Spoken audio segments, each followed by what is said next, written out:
네, 우리 대림절 첫째 주일 말씀은 욥의 롤러코스터 파레시아입니다.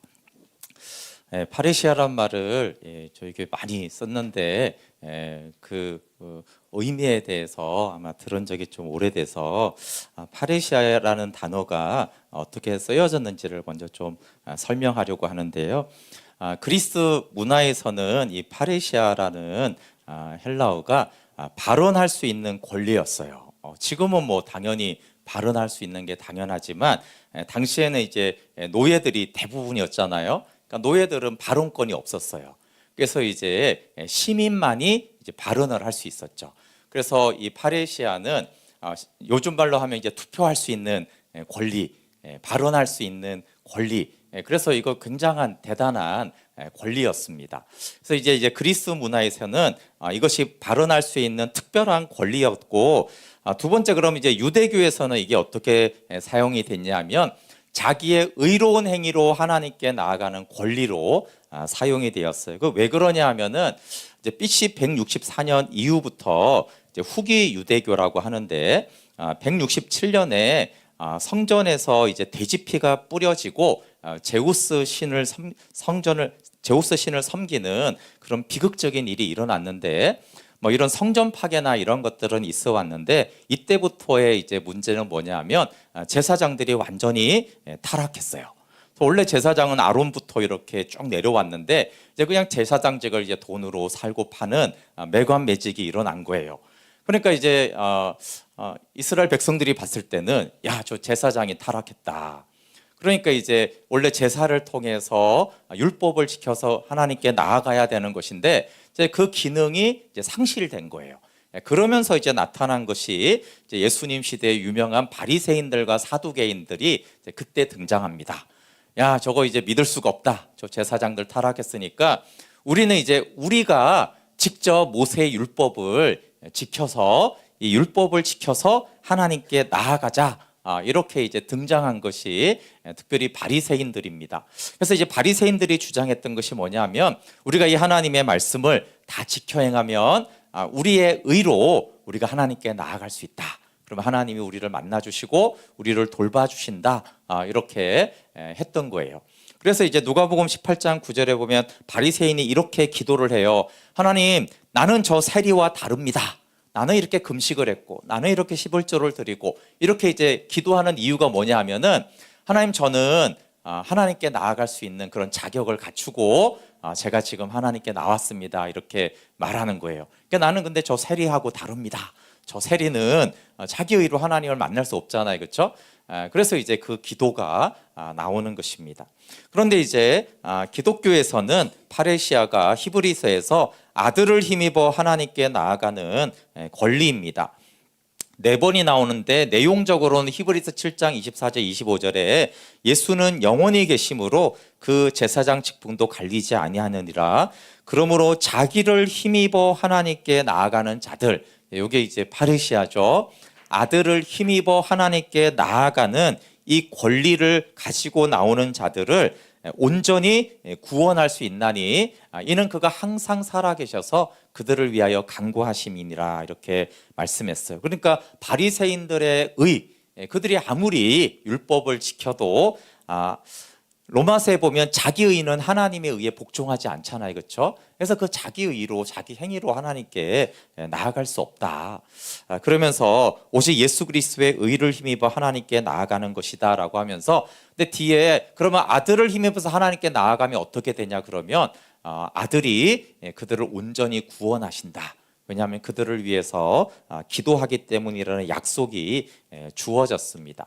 그래서 이제 이 파레시아가 아들을 힘입어 하나님께 나아가는 권리인데, 오늘 설교 제목이 욥의 롤러코스터 파레시아입니다. 욥기에는 이제 욥과 친구들이 나오잖아요. 이게 공통점과 차이점이 있는데 사실 욥이나 친구들이나 다 인과율이나 보상신학이나 하나님이 악인을 심판하고 의인을 돌보아 주신다라는 것은 똑같이 믿고 있는데 이 친구들은 그게 규칙적으로 일어난다 이렇게 말하는 거고, 욥은 불규칙적이다. 예외가 얼마든지 존재한다. 이렇게 말합니다. 근데 이제 더 중요한 거는 뭐냐 하면 친구들하고 욥하고 이제 대화를 하잖아요. 근데 친구들은 거의 우리처럼 대화를 합니다. 우리가 이제 논쟁이 붙고 싸움이 붙고 이러면 어떻게 합니까? 계속 상대방한테 말하잖아요. 특히 이제 신앙인들은 하나님은 이렇게, 하나님의 뜻은 이런 거야. 하나님이 이러라고 했잖아. 이렇게 이제 친구들은 하나님의 말씀이라고 하지만 그 말을 오직 욥에게만 말을 해요. 그리고 끝날 때까지 친구들의 영적인 진보가 없습니다. 근데 욥의 대화는 굉장히 독특합니다.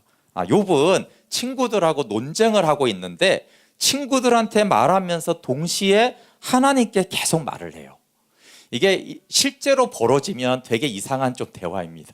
이해 가시죠? 막 저 사람하고 논쟁을 하고 있어. 특별히 하나님이 이렇다고, 하나님이 그런 거, 이런 얘기를 하는데 이 사람이 이상하게 자꾸 나를 반박하고 막 화를 내다가 갑자기 막 하나님께 뭐라고 말을 하는 거예요. 근데 이게 이제 욥의 말의 굉장히 특징인데 특이한 겁니다, 사실은. 대부분 우리는 친구들처럼 얘기를 하거든요. 지금 기도 시간이 아니잖아요, 그렇죠? 예배 시간이 아닌 거예요. 논쟁하고 화가 나고 속상하고 억울하고 지금 이런데 욥은 친구들한테 반박하면서 하나님께 말을 합니다. 믿음의 말을 했다가 막 짜증을 냈다가 불평했다가 좋은 말 했다가 막 하나님께 이렇게 말을 합니다. 근데 이렇게 하나님께 이렇게 말하는 게 사실 파레시아거든요. 하나님께 나가는 것입니다. 그리고 이제 욥은 놀라운 영적인 진보를 합니다. 굉장히 헤매고 있지만 욥이 영적인 진보를 하고 있고 나중에 욥만 눈으로 하나님을 보게 되면서 영적으로 달라집니다. 근데 여기에서 한 가지가 욥이 하나님께 말하고 있다는 거예요. 하나님께 말할 상황이 아닌 상황에서 그가 계속 하나님께 말을 하고 있다라는 것이 욥이 친구들하고 가장 다른 것입니다. 욥이 또 하나님께 이제 나아가는데 이것만 특이한 게 아니라 욥은 두 마음을 가지고 하나님을 찾습니다. 첫 번째는 오늘 본문에 반항하는 마음이 있습니다. 우리 23장 2절 한번 같이 읽어볼게요. 23장 2절 시작. 오늘도 내게 반항하는 마음과 근심이 있나니 내가 받는 재앙이 탄식보다 무거움이라. 네, 오늘 내게 하나님을 향해서 반항하는 마음이 있다. 혹시 오늘 반항하는 마음으로 나오신 분 계십니까? 이 반항이라는 거는 반란하다, 반역하다 이런 뜻도 있어요. 좀 유순하게 번역한 거죠. 반항은 조금 그런데 나는 하나님께 반역하는 마음이 있다. 그리고 근심하는 마음은 또 불평이라는 뜻도 있어요. 나는 근심한다 또는 나는 불평하는 마음이 있다 지금. 왜 그러냐 하면 내가 지금 이렇게 힘들다고 신음하는데 하나님이 계속 나를 손으로 눌러서 힘들게 한다. 왜 하나님 그러시냐. 너무 이제 화가 나고 짜증이 나서 불평이 나는 정도가 아니라 아예 그냥 하나님 좀 엎어버리고 싶다. 나는 하나님의 그 통치를 이렇게 반항하는 마음이 있고 그런데 동시에 하나님을 너무나 발견하고 하나님께 말하고 싶은 마음이 있어요. 3, 4절 한번 같이 읽어볼게요. 시작. 내가 어찌하면 하나님을 발견하고 그의 처소에 나아가랴. 어찌하면 그 앞에서 내가 호소하며 변론할 말을 내 입에 채우고. 네, 새 번역에서는 그분이 계신 곳을 알 수만 있다면 그분의 보좌까지 내가 이룰 수만 있다면 그분 앞에서 내 사정을 아뢰련만 내가 정당함을 입이 닳도록 변론하겠다. 제발 좀 하나님 좀 내가 찾아서 만나서 입이 닳도록 말하겠대요. 네, 이해가시죠? 입이 닳도록 말한다는 게 무슨 말이겠어요? 입이 닳아졌습니까? 우리가 그렇게 많은 말을 해도 그렇게 말하고 싶다라는 거예요. 자기는 하나님을 제발 좀 만나서. 근데 이게 참 두 마음 특이하죠. 원래 여러분 하나님께 반항하고 짜증이 나고 불평이 가득하면은 하나님께 안 찾잖아요. 하나님 보통. 그런데 이상하게 반항과 불평은 가득한데 동시에 누구보다도 하나님을 너무 만나고 싶은 거예요. 너무 하나님 앞에서 좀 말하고 싶은 거죠. 너무 하나님을 더욱 찾습니다. 왜 그러냐 하면 이제 6절하고 7절 때문에 그렇죠. 6절 7절 같이 읽어볼게요. 시작. 그가 큰 권능을 가지시고 나와 더불어 다투시겠느냐? 아니로다. 도리어 내 말을 들으시리라. 거기서는 정직한 자와 그와 변론할 수 있은즉 내가 심판자에게서 영원히 벗어나리라. 네, 6절은 도리어 내 말을 하나님은 들으신다는 거. 여기에는 친구들하고 너무 대화가 안 되는 것이 포함되어 있는 거예요. 너무 안 들어줘. 너무 안 들어줘. 그러니까 정말 그래도 하나님은 들으실 텐데, 하나님은 들어주시는데 너무 사람들하고 대화가 안 되고 소통이 안 되고 답답해 미치겠으니까 그래도 하나님한테 나는 말하고 싶은데, 왜냐하면 하나님은 들어주시니까. 7절에는 내가 심판자에게서 영원히 벗어나리라. 그러니까 이 고난과 이 알 수 없는 이 문제에서 하나님만이 나를 벗어나게 하실 수 있다. 그래서 나는 너무 화가 나지만 그래도 그분을 꼭 만나야겠다. 이렇게 두 마음으로 하나님께 나아가는데, 그렇지만 만날 수 없어요. 그러면 이렇게 어려운 마음에 간절히 하나님을 찾으면 좀 하나님 만나주면 좋잖아요. 그렇죠? 너무 힘든데 하나님께 나왔는데 너무 힘들게 좀 내가 하나님을 만나고 싶은데 좀 만나주면 좋겠는데, 8절과 9절에는 그 반대가 나와요. 같이 읽어볼게요. 시작. 그런데 내가 앞으로 가도 그가 아니 계시고 뒤로 가도 보이지 아니하며 그가 왼쪽에서 일하시나 내가 만날 수 없고 그가 오른쪽에서 돌이키시나 배울 수 없구나. 8절은 뭐냐면 내가 앞으로 가도 그분을 만날 수 없고, 근데 그러면 앞으로 가서 안 됐으면 뒤로 가보니까 뒤에도 그분이 안 계세요. 근데 또 9절은 근데 그분이 사실은 왼쪽에서 일하고 계신데 나는 볼 수가 없어. 근데 그분이 또 오른쪽에서 돌이키시는데 나는 보이지가 않아. 그러니까 내 쪽에서 찾아도 안 되고 그분이 혹시 같이 있어도 나는 볼 수가 없는데. 그러니까 앞뒤 좌우니까 동서남북이잖아요. 그렇죠? 이게 무슨 말이겠어요? 욥은 귀로 듣던 하나님을 만났어요. 그리고 29장에 보면은 그가 얼마나 귀로 듣던 하나님으로 하나님과 친밀하고 얼마나 친하게 주님과 사귀었는지를 고백하거든요. 영적으로 얼마나 하나님과의 교제가 잘 됐는지를 말을 하는데, 그러니까 욥이 나름대로 귀로 듣던 하나님이지만 하나님을 만나는 방식이 있었어요. 하나님을 만난 사람들은 다 그게 있습니다. 내가 이렇게 기도할 때 그때 이렇게 기도하니까 하나님 만나줬어. 그때 내가 이렇게 말씀을 볼 때 그때 하나님 만나줬지. 아니면 어떤 사람은 내가 금식하면 하나님께 부르짖었더니 했고, 하여튼 이제 이런 게 있는 거예요. 그렇죠? 어느 집회를 가니까 하나님이 나를 만나줬지. 그러니까 이제 동서남북이라는 건 뭐냐 하면 욥이 알고 있는 그 모든 수단과 방법을 다 해보는 거예요. 기도도 해보고 말씀도 읽어보고 집회도 가보고 금식도 해보고 혼자 철야도 해보고 잠도 자보고 짜증도 내보고, 그러니까 어쨌든 자기 경험 안에서 하나님을 이렇게 하니까 하나님 나를 만나줬었는데 그 모든 방식을 다시 해봤더니 안 되는 거예요. 안 돼. 앞으로 가봐도 안 되고 뒤로 가봐도 안 되고 오른쪽 가봐도 안 되고 왼쪽에도 안 되는 거예요. 그래서 욥이 아는 것과 모르는 것을 고백하는데 고통의 이유를 모르겠고 하나님의 침묵의 이유를 모르겠고 이 부조리한 세상을 모르겠고 하나님을 내가 어떻게 만나야 되는지 모르겠다. 근데 이게 원래 그런 게 아니라 29장에 보면 욥은 하나님을 만났는데 박사였어요. 이렇게 하면 하나님 만날 수 있지. 이렇게 하면 하나님과 이렇게 인도함을 받을 수 있지. 이렇게 하면 하나님의 보호를 받을 수 있지. 원래는 정통한 박사였어요. 그래서 사람들을 막 가르치고 그랬던 아주 그런 사람이었는데 지금은 아무것도 모르겠다.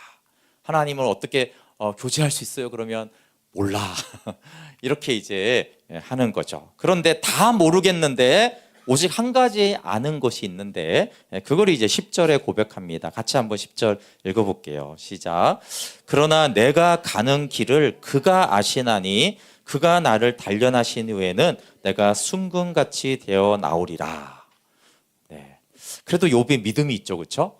내 쪽에서는 아무것도 모르겠어. 그렇다고 해서 주님도 모르는 건 아니잖아요. 그렇죠? 나는 내가 가는 길을 모르겠고 나는 하나님을 만나는 길을 모르겠어. 그렇다고 해서 하나님도 모르진 않죠. 근데 하나님은 다 아셔요. 하나님은 나를 알고 있고 하나님은 내가 가는 길을 알고 있죠.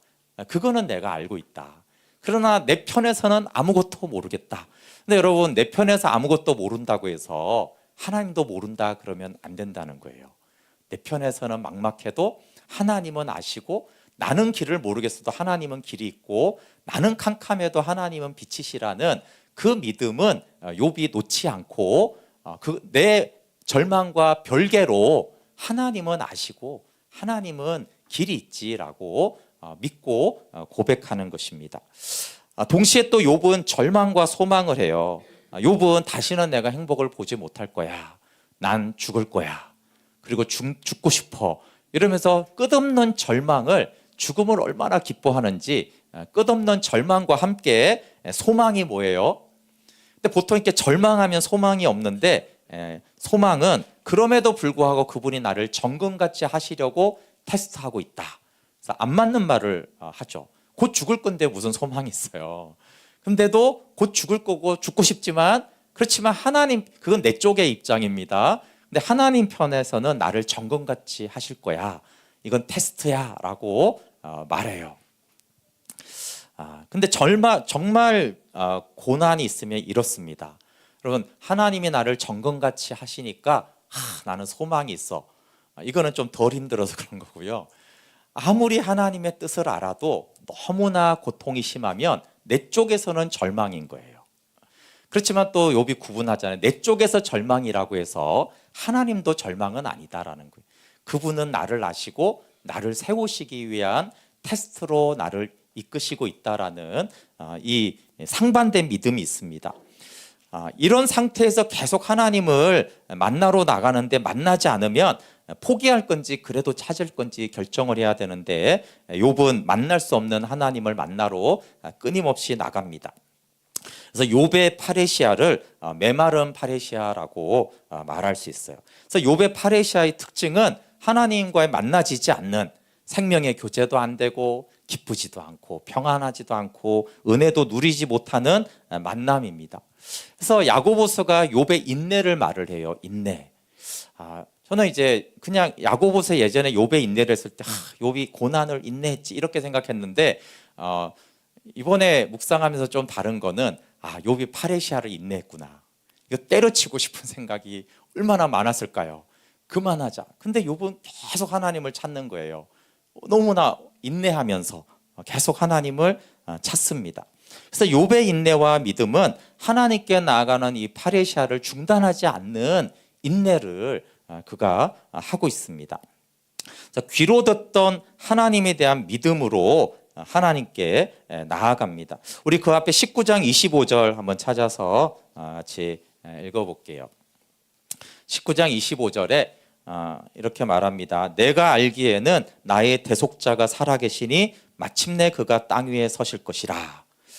네, 세번역은 좀 더 이렇게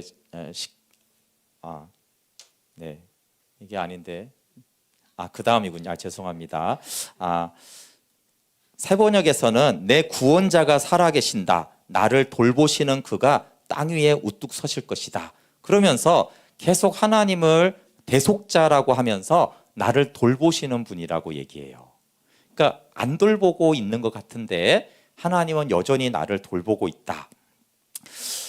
귀로 듣던 하나님과의 교제가 더 이상 통하지 않는데도 하나님은 나를 돌보시는 분이라는 거예요. 근데 생명의 교제가 안 되어도 죽기까지 하나님께 나가는 파레시아를 포기하지 않는데, 그 본문이 이제 여기인데 우리 13장 15절 같이 읽어볼게요. 시작. 그가 나를 죽이시리니 내가 희망이 없노라. 그러나 그의 앞에서 내 행위를 아뢰리라. 세 번역도 읽어볼게요. 시작. 하나님이 나를 죽이려고 하셔도 나로서는 잃을 것이 없다. 그러나 내 사정만은 그분께 아뢰겠다. 여러분, 굉장히 성경에서 찾아보기 힘든 독특한 표현입니다. 우리가 하나님께 나아가면 하나님 어떻게 하세요? 하나님 우리를 용납하시고 사랑하시고 위로하시고 평안을 주시고, 이게 우리가 늘 알고 말하는 거잖아요. 근데 욥은 뭐라고 말하냐면 내가 하나님께 나가면 하나님 나를 죽일 거라는 거예요. 거절도 아니고. 네. 근데 하나님 나를 죽이신다 해도 그래도 나는 나가겠다는 거예요. 하나님 나를 죽이신다고 해도 나는 나가겠다라는 거예요. 근데 이런 거는 거의 그 사극에서 장렬한 왕한테 이순신도 이제 목숨을 걸고 죽이셔도 나는 수군을 패하지 마십시오 이러면서 그 나가는 막 그 무릎 꿇고 거의 이런 건데, 응답, 기쁨 이런 건 기대도 안 해요. 그리고 어떤 희망도 없어요. 하나님 나를 도와줄 거다, 대답할 거다, 희망이 없는데 근데 뭐라고 합니까? 나는 어차피 잃을 거 없어. 어차피 죽을 거니까 나는 하나님께 나가겠어. 나는 내가 내 사정을 말해야겠어. 나는 좀 하나님 좀 한번 만나봐야겠어. 내가 만나서 하나님 나를 죽이신다고 해도 나는 좀 말 좀 하고 난 죽겠다. 어떤 희망도 없지만 그래도 나는 그분에게 나가서 말 좀 해야겠다라는 거예요. 그러면 살아서 하나님을 만나지 못하면 어떻게 말하냐면 19장 26절 한번 볼게요. 거기 이렇게 말해요. 내 가죽이 벗김을 당한 뒤에도 내가 육체 밖에서 하나님을 보리라. 만약 살아서 내가 하나님을 못 만나면 어떻게 한다고요? 내가 죽어서라도 좀 만나야겠다. 근데 이거는 굉장히 막 은혜로운 이런 말이라기보다는 그럼 내가 죽어서라도 한번 가서 따져봐야겠다. 도대체 왜 그러시는 겁니까? 내 사정 좀 아십니까? 내가 얼마나 힘든지 좀 아십니까? 왜 그러시는 겁니까? 내가 그럼 죽어서라도 한번 내가 그분을 봐야겠다라는 거예요. 예, 참 욥을 보면서 옛날에는 그냥 고난에 대한 사건인가 그랬는데 이번에 묵상하면서 욥이 참 많이 공감이 제가 좀 되어졌는데 제가 이제 번아웃이 예전에 12년 전에 왔다고 했을 때 처음에 이제 건강이 좀 어려워졌는데 그것이 좀 넘어가니까 정신적인 고통과 영적인 고통이 이 세 가지가 같이 왔어요.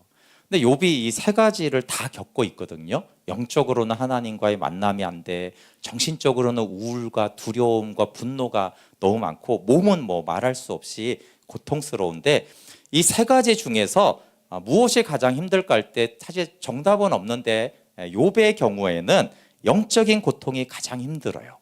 그래서 이 몸의 고통은 잠깐 얘기하고 물론 불안과 분노와 두려움을 잠깐 얘기하지만 욥이 가장 많이 말하는 건 뭐냐면 왜 하나님을 만날 수 없는가? 어떻게 하면 하나님을 내가 만날 수 있는가? 이 하소연이 엄청나게 많이 있습니다. 그러니까 그게 가장 힘들다는 거예요. 왜냐하면 29장에 보면 하나님과 너무 친밀하게 사귀었거든요. 그분은 항상 나를 사랑으로 위로하시고 교제하고 친밀하게 만났는데 지금은 하나님 나를 막 치시고 내 원수 같고 그러니까 이게 너무 힘든 거예요. 네, 제가 지난주에 남아공에서 사역하고 은퇴한 방정규 선교사님 이제 기도 편지가 와서 제가 좀 통화를 했는데 제가 좀 은퇴하고 또 신목사님 소천하시고 좀 힘들겠다라고만 생각했는데 이 방정규 선교사님이 이렇게 욥처럼 동일하게 몸도 너무 힘들었는데 알 수 없는 막 것 때문에 보니까 우울증 증상이 많이 있었고 근데 가장 힘든 거는 영적인 하나님과의 교제가 이상하게 너무 안 된다고. 그래서 이제 이미 이분이 사실 남아공 사역하고 하면서 정말 많은 환난과 고난을 통과하면서 하나님께 굉장히 성숙해진 분이신데도 불구하고 저에게 우선 이 현상을 너무 이해할 수가 없다고. 너무 힘들고 도대체 이게 무슨 일인지를 모르겠다라고 하나님과의 만남이 되지 않고 굉장히 사랑이 많으시고 특별히 평생 어린이 사역을 한 아이들을 굉장히 이뻐하는 분인데 손녀를 봐도 아무것도 안 느껴진대요. 이쁜지도 모르겠고 그 정도로 이렇게 마음이 이렇게 드라이해진 썼다고 최근에 조금씩 이제 좋아졌다라고 말을 하는데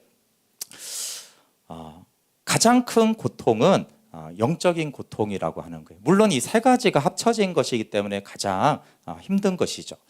근데 예를 들어서 영적으로 힘들어도 몸이 좀 건강하면 좀 운동을 하면 정신이 좀 맑아지고 밝아집니다. 그 영적으로도 많이 좋아지는 부분이 있어요. 몇 해 전에 소천했던 우리 교회 박선미 자매가 암 말기에 엄청난 고통과 너무나 젊은 나이에 하나님께 가야 됐잖아요. 그런데도 이 영이 깨어 있으니까 그 질병의 고통과 그 정신적인 그 큰 부담을 정말 이겨내는 거예요. 그래서 이제 소천하기 며칠 전에 카톡에 글을 올렸잖아요. 오히려 천국에 대한 기대가 있고 그 어머니가 딸을 두고 어떻게 하려고 그러냐 그래도 사실 얼마나 그렇습니까?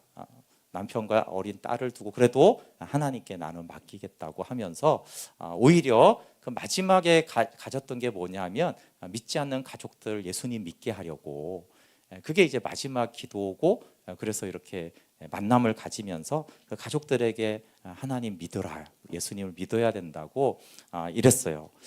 그러니까 이제 영이 깨어 있으니까 정말 인간적으로 견디기 힘든 그 상황들도 믿음으로 뚫고 지나갔습니다. 근데 성 요한이 이제 영혼의 어두운 밤이라는 단어를 썼는데, 제가 이제 그 책을 읽어보면 영혼의 어두운 밤의 그 두 가지 가장 큰 특징은 메마름과 비참함입니다. 영적으로 너무 메마르고 영적으로 메마른 결과가 이제 비참하게 되는 거예요. 근데 제가 이제 약 3년간 하나님이 전혀 느껴지지 않는 영혼의 어두운 밤을 좀 지났는데, 한마디로 말하면 우리가 보통 은혜 받았어요, 이런 게 전혀 안 느껴지는 거예요. 그래서 제가 성령 세미나도 가보고 복음학교도 가보고 말씀 공부하는 데도 가보고 기도원도 가보고, 제가 욥처럼 제가 알던 모든 방식을 다 해봤어요. 근데 이제 은혜가 안 느껴지는 거예요. 너무 메마르고 감동이 없는 거죠. 그리고 이제 막 말씀을 전하면은 어떤 경우에는 그 말씀을 듣는 사람들이 하나님의 은혜를 받고 또 삶이 변화되기도 하는데, 근데 전하는 저는 그냥 아무렇지도 않은 거예요. 아주 드라이하고 메마르고. 그래서 제가 그때도 기억이 나는데, 새벽 예배를 계속 드리잖아요. 새벽 기도를 가면은 정말 앉았다 일어나는 거예요. 근데 제가 한 6개월째 되니까 너무 힘들더라고요. 이제 그만하고 싶다. 내가 왜 나와서 이렇게 앉아 있는 걸까?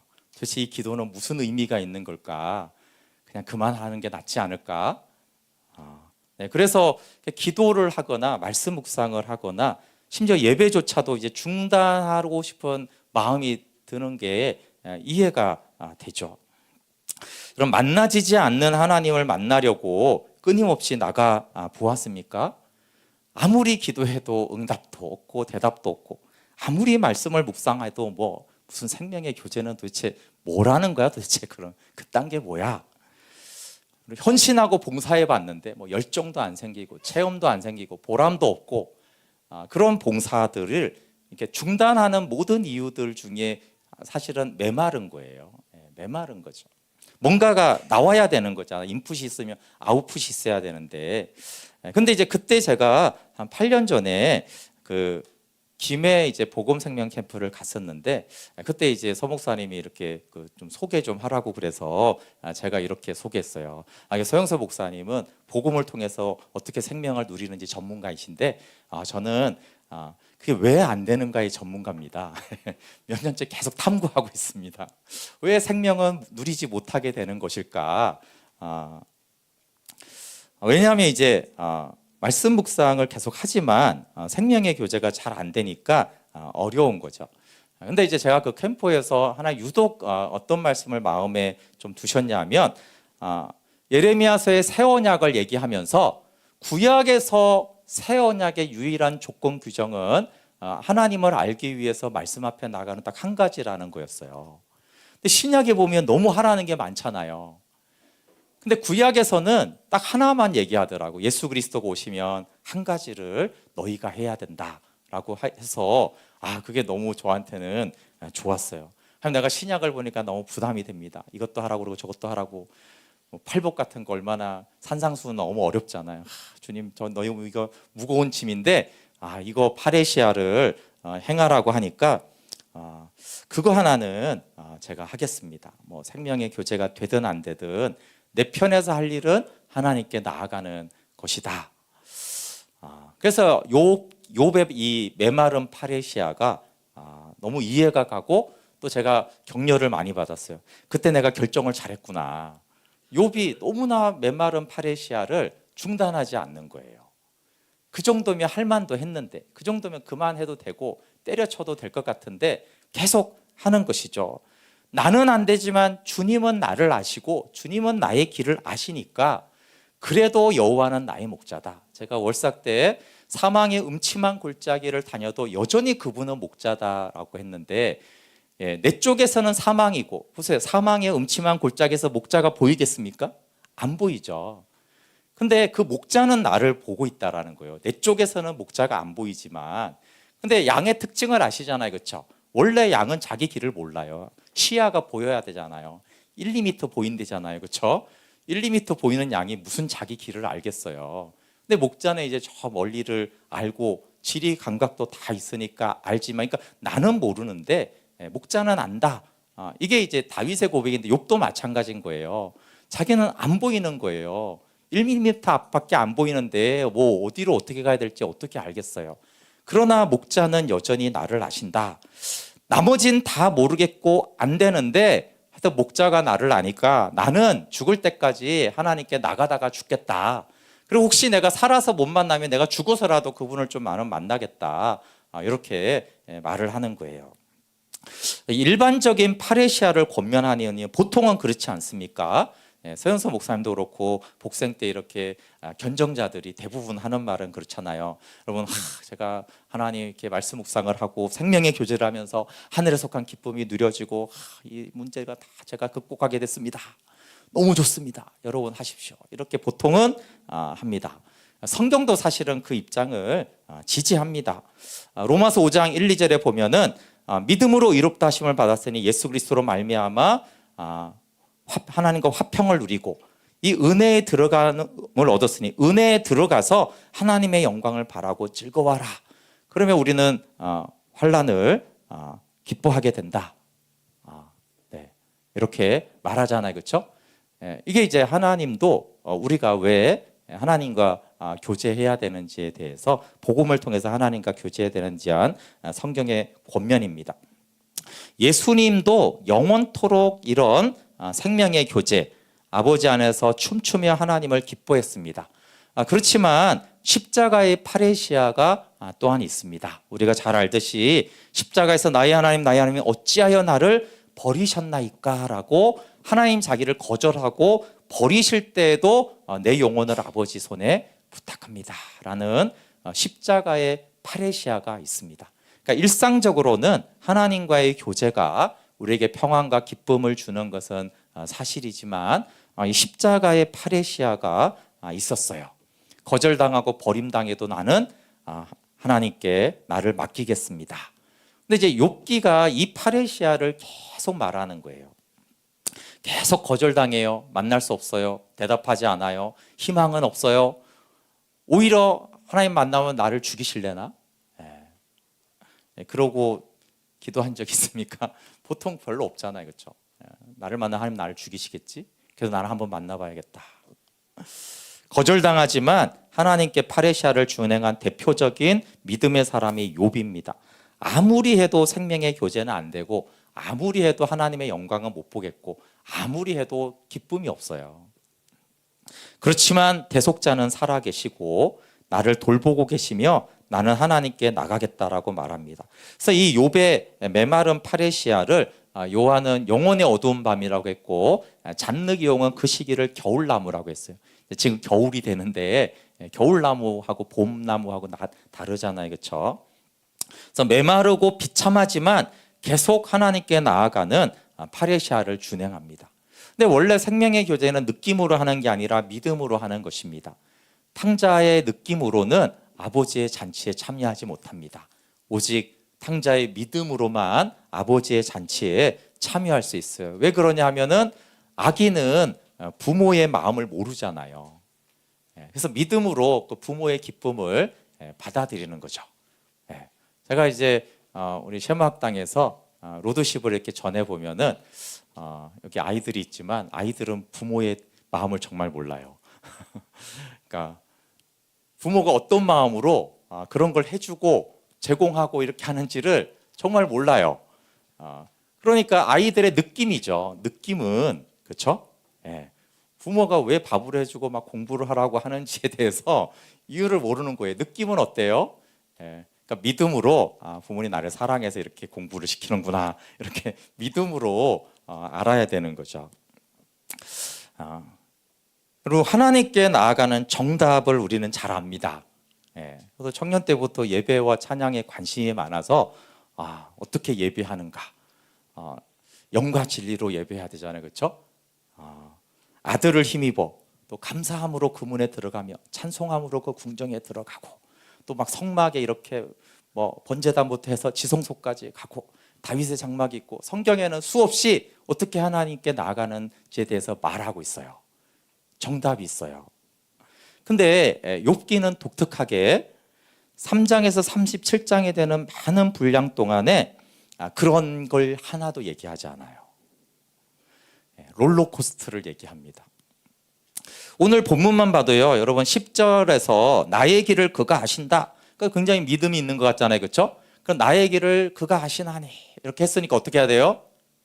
믿음으로 주께 나아갑니다. 감사합니다. 이래야 될 것 같은데 바로 뭐라고 하냐면 불평하고 짜증냅니다.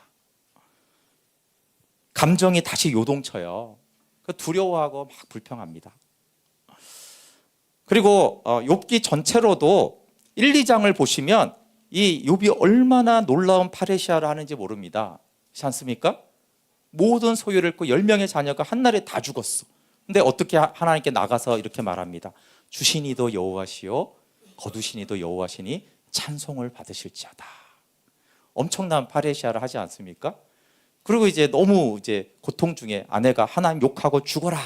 그러니까 또 하나님께 이렇게 말합니다. 하나님께 복을 받았으니 하나님께 화도 받지 않겠느냐. 대단한 믿음의 파레시아를 합니다. 근데 이제 그 뒤로부터 쭉 나오는 것은 불평하고 분노하고 불안 중에 파레시아를 진행하는 게 너무 많습니다. 그러니까 3장부터 생일을 막 저주하고 나의 갈망은 오직 죽음뿐이다. 내가 원하는 건 죽음밖에 없다. 이렇게 이제 말하면서 하나님께 말합니다. 3장 26절에 보면 이렇게 말해요. 나에게는 평온도 없고 다만 불안만이 있구나. 불안밖에 나에게 있는 건 없어요. 7장 11절부터 보면은 불평하는 파레시아를 합니다. 우리 7장 11절 한번 보실래요? 7장 11절에 이렇게 말하는데요. 그런즉 내가 내 입을 금하지 아니하고 내 영혼의 아픔 때문에 말하며 내 마음의 괴로움 때문에 불평하리이다. 대놓고 이렇게 말합니다. 나는 이제 하나님께 불평하겠어. 세번역은 이렇게 했는데 내가 너무 분하고 괴로워서 말을 하지 않고는 견딜 수 없다. 너무 분하대요. 그리고 견딜 수가 없대요. 너무 분해서 견딜 수가 없어서 나 좀 불평 좀 해야겠다. 하나님께. 9장 17절에 가면 까닭없이 깊은 상처를 주는 하나님께 말합니다. 근데 이게 다 파레시아예요. 9장 32절은 하나님과 나 사이에 누가 좀 중재 좀 해줬으면 좋겠다. 13장 20절 21절은 조건을 제시합니다. 이렇게 조건을 제시해요. 하나님 내가 하나님 만나고 싶은데 조건이 있습니다. 이렇게 말하는데 오직 내게 이 두 가지를 행하지 마십시오. 그리하시면 내가 주의 얼굴을 피하여 숨지 아니하오리니 곧 주의 손을 내게 대지 마시며 주의 이름으로 나를 두렵게 하지 마실 것이니다. 근데 하나님 거절합니다. 또 조건을 안 받아들이세요. 그리고 16장과 여러 곳에서 하나님을 굉장히 삐딱하게 대합니다. 사람을 대할 때나 아니면 누군가 나를 삐딱하게 대하신 적 있으시죠? 이렇게 제대로 아니고 아까 이렇게 삐딱하게 대하면서 아예 선입견을 딱 가지고 아주 그냥 안 좋게 대하는 그 태도. 하나님이 자기를 향해 이를 갈고 있다는 거예요. 날카로운 눈초리로 보고 원수로 여긴대요. 아주 가끔 황당한 일이 목사님들이 그런 게 있는데 갑자기 어떤 집사님이 막 상처받아요. 왜요? 목사님이 그때 째려봤잖아요. 네, 실제로 이런 일이 있습니다. 그냥 이렇게 봤는데 째려봤다는 거예요. 근데 욥이 그러고 있다니 지금 하나님 나를 째려보고 있다 이거예요. 그냥 이렇게 하고 뭐 사탕 좀 먹었는데 나를 보고 이를 갈았다 이러는 거예요. 언제 하나님이 그랬어요? 그런 적이 없어요. 근데 보는 쪽에 삐딱하게 보면요 그렇게 보이거든요. 저 사람이 나를 지금 꼬나봤어. 째려보네. 나를 감시하고 있네. 이렇게 이제 보듯이 욥이 그렇게 하나님께 말합니다. 대답 없는 하나님께도 파레시아입니다. 19장 7절에 보면 내가 폭행을 당하고 부르짖으나 응답이 없고 도움을 간구하나 정의가 없다. 그리고 가장 어려울 때 하나님께 나아가는데 친구들과 싸우고 친구들이 막 저주하고 욥도 비웃고 막 싸워가지고 엄청나게 화가 난 이후에 하나님께 나갑니다. 이때가 제일 어렵죠. 예, 엄청나게 누구하고 싸우고 나서 하나님께 나가고 싶으세요. 예, 제일 그러기 싫잖아요, 그렇죠? 근데 이런 상태에서 하나님을 찾고 나가는 게 욥기에 너무 많아요. 그래서 제가 롤러코스터라고 했는데 욥이 하나님께 나아가는 거는 정말 지 마음대로입니다. 상태와 믿음도 다 왔다 갔다 이렇게 합니다. 네, 여러분, 우리가 보통은 정답을 알잖아요. 감사함으로 나가야지, 믿음으로 나가야지, 사람들과 화평하고 화목한 후에 하나님께 예물을 드리라고 했잖아. 경건한 상태에서 나가야 돼, 회개하고 가야지. 이런 우리가 아는 정답이 욥은 하나도 안 써요. 오히려 야, 저거 불경한 거 아니야? 저렇게 해도 되나? 저렇게 기도하면 돼? 근데 욥기는 뭘 말하냐면 그렇게 하나님께 나가라는 거예요. 욥이 잘하고 있는, 욥이 유일하게 잘하는 한 가지가 이거거든요. 욥의 언어와 말에서는 욥기에서 욥이 잘한 게 하나도 없습니다. 근데 욥은 어떤 상태도 나가는 거예요. 삐딱하든 원망하든 분노하든 괴롭든 싸우고 나서든 막 사람 저주하고 나서든 계속 하나님께 가서 좀 하나님 좀 만나달라는 거예요. 나를 계속 그거를 끝까지 포기하지 않습니다. 그래서 정답의 파레시아 하면 좋죠, 그렇죠? 근데 욥기가 말하는 거는 사람이 항상 그렇지가 않다는 거예요. 특별히 까닭 없는 어떤 상황 속에 들어가면은 사람이 그렇게 할 수 없다라는 것이고 하나님은 그런 거를 받아준다라는 거예요. 찬송과 찬양 중에 그런 게 별로 없어서 너무 안타까워요. 욥기처럼 말하는 찬송가를 우리가 할 수 있을까요? 그러면 사람들은 비난하겠죠. 저딴 찬양을 만들었다고. 저게 무슨 찬양이냐고 이렇게 했지만 하나님은 아니라는 거예요. 욥이 잘하고 있는 거예요. 이런 기분으로 예배하기 싫다, 이런 상태로 내가 말씀을 묵상해도 되나? 하나님께 나가도 응답도 없고 하나님 만나주지도 않는데 내가 이걸 계속 해야 되나? 근데 하나님은 그래야 된다라는 거. 그래야 된다. 불평하며 분노하고 삐딱해도 그렇게 욥처럼 파레시아를 하라는 거예요. 그래서 욥기는 이 예배와 말씀 묵상에 대한 고정관념을 깨트립니다. 하나님을 찾고 구하라고 합니다. 네. 물론 이유가 있는 겁니다. 그렇죠? 그 귀로 듣던 하나님이 도대체 어디 갔는가라고 하는 이 멘붕의 상태니까, 그렇죠? 까닭 없는 이 상태가 도대체 이해가 안 가니까 욥의 정상적인 반응의 상태고 그 모습 그대로 나오라는 거예요. 근데 이것은 이제 정확히 알 수는 없지만 근데 귀로 듣던 하나님 신앙의 멘붕이 왔어요. 근데 이렇게 해서 하나님께 나가는 이것이 저는 눈으로 보는 하나님을 만나는 가난한 마음일 수 있겠다라는 생각이 들었어요. 왜 욥만 눈으로 하나님을 볼까요? 왜 욥만? 성경을 이렇게 답은 하지 않지만 적어도 긴 기간에 제가 아무리 봐도 욥이 잘한 유일한 거는 멘붕이 왔고 만나지도 않고 짜증내고, 근데 무슨 상태에서도 계속 하나님을 찾고 나는 하나님 좀 만나고 싶다 계속 이러는 거예요. 그런데 어느 날 하나님이 욥에게만 그 영적인 눈을 열어주세요. 욥에게만. 그 마음, 이렇게 불손하게 나가는 것처럼 보이는. 그래서 막 친구들이 계속 뭐라고 하잖아요. 너 한마디로 너 건방지게 그따위로 하나님께 말할 거야, 이런 거거든요. 야, 그따위로 할 거면 기도하지 마. 그따위로 하나님께 예배한다고? 이걸 사실 비방하는 거거든요. 욥이 친구들을 비방한 게 아니라 하나님께 말하는 걸 보고 친구들이 화가 난 거예요. 그렇잖아요, 그렇죠? 만약에 우리의 예배와 우리가 이제 묵상한 글을 보고 이 놈은 이따위로 묵상을 했어, 이렇게 하는 거거든요. 야, 그따위로 할 거면 집어쳐. 너 하나님께 그따위로 할 거야? 이런 말을 사실은 듣고 있는 거거든요.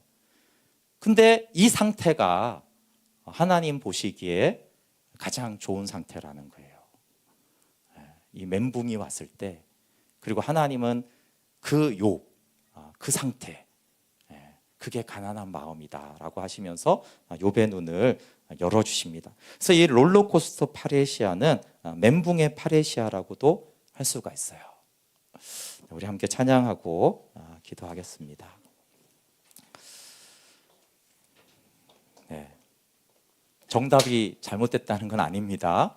그러나 욥의 이 파레시아가 얼마든지 또 어쩌면 가장 좋은 하나님이 기뻐하는 하나님을 찾는 자의 마음일 수 있습니다. 주님은 우리의 슬픔과 고통 속에 우리가 하나님께 나오기를 원하십니다. 누구도 이해하지 못하지만 나를 아시는 주님께 우리 찬양하고 그분께 나아갑시다.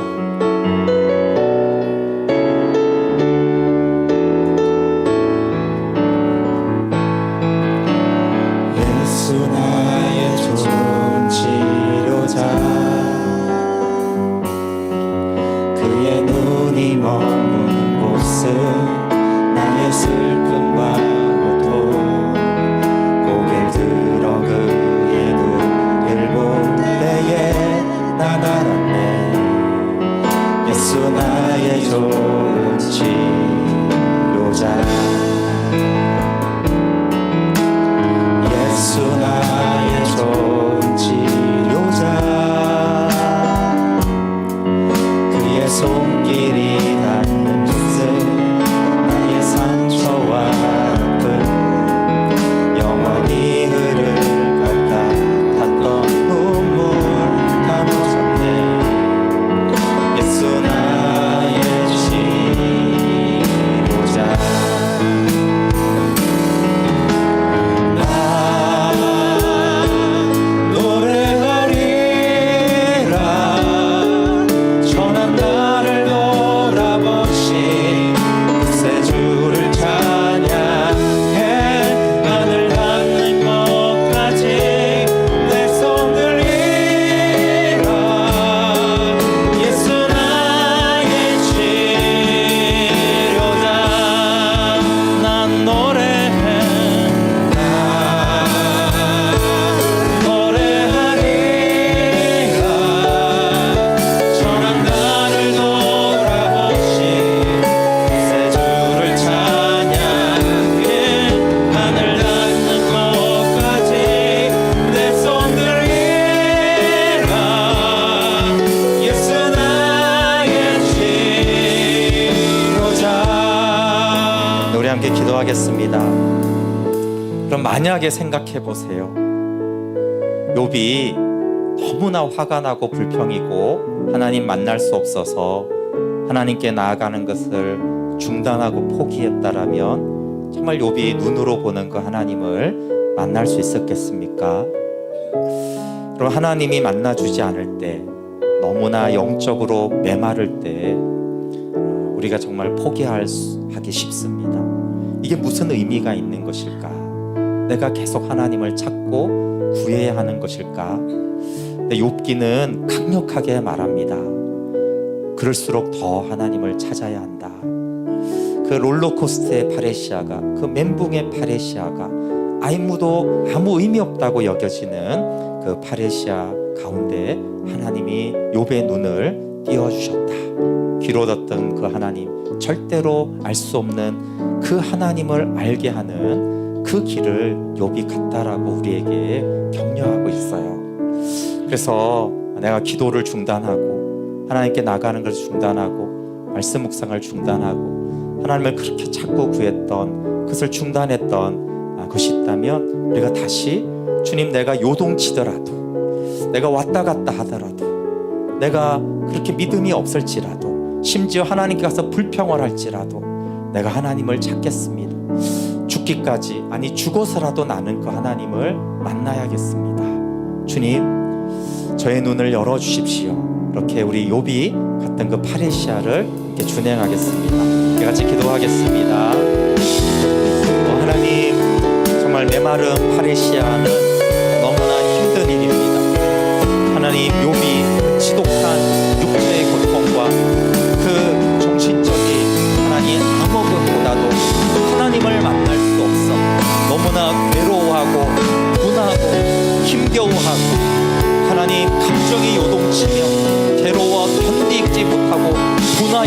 어찌하지를 알지 못합니다.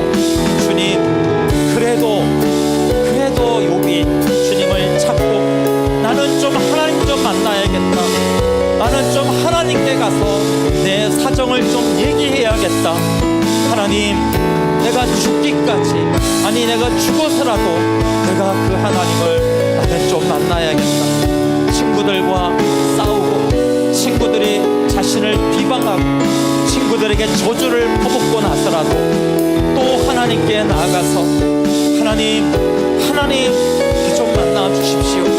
하나님, 끝없는 침묵에도 끝없이 욥이 하나님께 나아갑니다. 하나님, 롤러코스터를 타며 이랬다 저랬다를 반복합니다. 금방 믿음의 말을 했다가 금방 그 감정에 복받쳐서 원망하고 두려워하며 하나님 그 아픔을 쏟아놓습니다.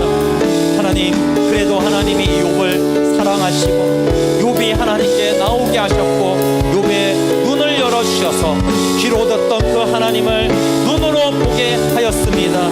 그 영원하신 만물 위의 하나님 존재하시며 삼위 하나님의 그 영광에 참여하도록 지각의 눈을 열어주셨습니다. 하나님께 나아가는 그 일을 중단하고 포기했던 저희들을 다시 일으켜 주시옵소서. 다시 하나님께 나아가 하나님께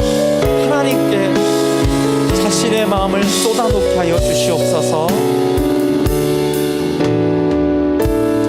하나님, 메마르고 비천한 욥을 돌아보시는 하나님, 욥이 끝까지 하나님께 나아가는, 하나님을 찾고 구하는 이 파르시아를 중단하지 않았습니다. 말도 안 되는, 친구들이 볼 때는 말도 안 되는 이 불손한 욥의 파르시아를 하나님은 기뻐하셨고, 하나님은 욥의 눈을 열어 영원하신 그 하나님, 초월하시는 그 영광의 하나님을 보게 해주시고 만나 주셨습니다.